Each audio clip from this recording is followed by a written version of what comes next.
Assalamualaikum warahmatullahi wabarakatuh. Perkenalkan, nama saya Emandika Pratama dengan NIM 230510300252. Izin kepada Bapak Antoni SHM Hum dengan MK Hukum Acara Pidana.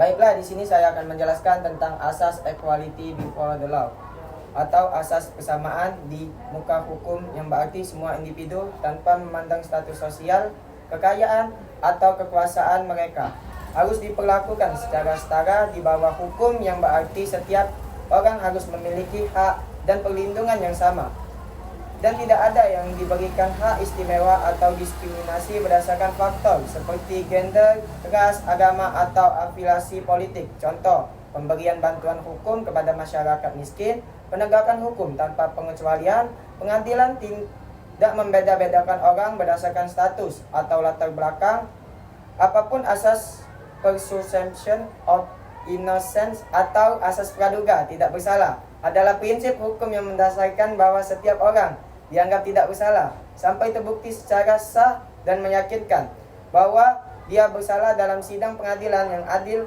Contoh, seseorang yang ditangkap dan diduga terlibat dalam tindak kriminal tetapi tidak bersalah selama belum ada putusan pengadilan yang menyatakan ia bersalah secara sah dan meyakinkan.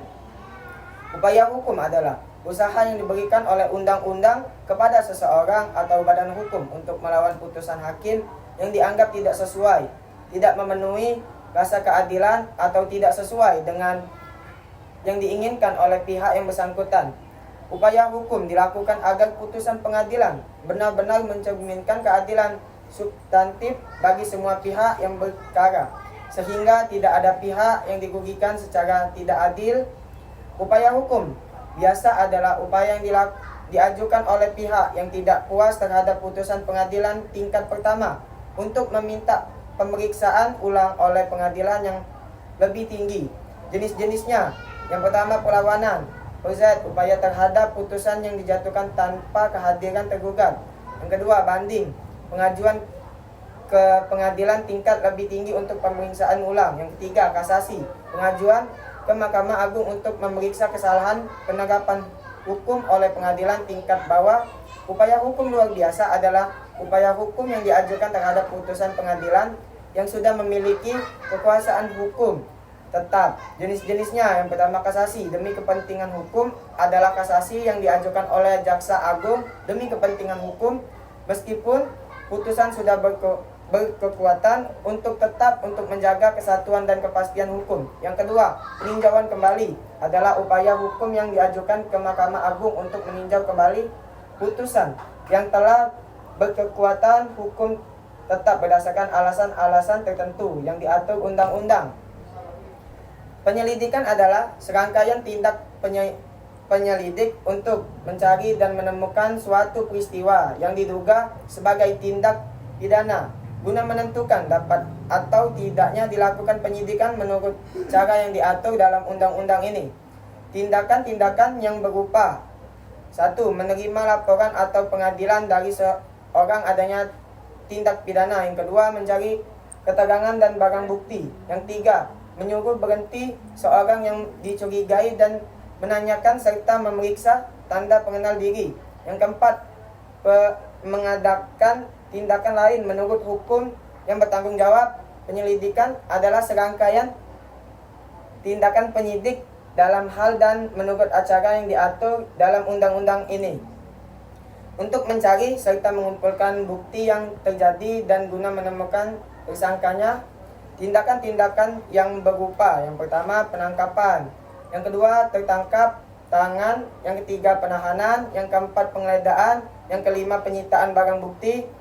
Perbedaan rule of law dan Rechtsstaat rule of law lebih menekankan supremasi hukum yang berlaku sama bagi semua orang dengan fokus pada proses hukum yang adil dan bersamaan di depan hukum, biasanya dalam sistem common law dengan satu sistem peradilan, sedangkan Ijtihad lebih meningkatkan pada negara hukum yang berdasarkan tertulis dengan adanya dua sistem peradilan, yaitu umum dan administrasi, untuk membatasi kekuasaan pemerintahan dan melindungi hak warga negara dari penyalahgunaan wewenang.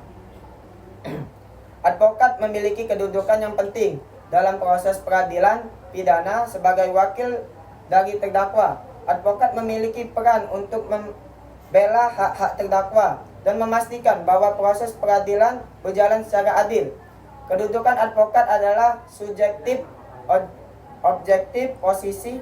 Artinya advokat memiliki kedudukan yang subjektif sebagai wakil dari terdakwa, namun juga memiliki kewajiban untuk bertindak secara objektif dan profesional dalam menjalankan tugasnya. Peranan advokat dalam proses peradilan agama: membela hak-hak terdakwa, menjelaskan hak-hak terdakwa kepada klien, mengumpulkan bukti dan informasi yang relevan, mengajukan argumen bukti di pengadilan. Dengan demikian, advokat memiliki peran yang penting dalam memastikan bahwa proses peradilan pidana berjalan secara adil dan bahwa hak-hak terdakwa dilindungi. Sekian, terima kasih. Wassalamualaikum warahmatullahi wabarakatuh.